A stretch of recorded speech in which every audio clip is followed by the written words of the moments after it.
Balik bansa na ang pinatalsik niya Negros Oriental 3rd District Representative Arnolfo Teves Jr. para kaharapin ang patong-patong na kasong kriminal na isinampa laban sa kanya.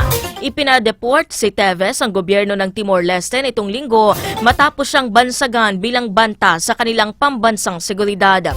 Sa loob na ng eroplano ng Philippine Air Force, binasahan ng Miranda rights si Teves kasabay na rin ng pagbasa ng kanyang mga warrant of arrest.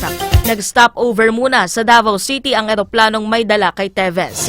Bago ito dinala sa Villamor Air Base sa Pasay City, Metro Manila, at ayon sa Department of Justice officials, dito tutugunan ang pangangailangan niyang medikal at maaari din siyang makausap ng kanyang abogado. Saka naman siya dadalhin sa kustudiya ng National Bureau of Investigation para sa booking procedures bago i-detain sa pasilidad ng ahensya. Si Teves ang itinuturong mastermind sa pagpatay sa dating Negros Oriental Governor Roel Degamo at iba pa sa nangyaring 2023 Pamplona Massacre.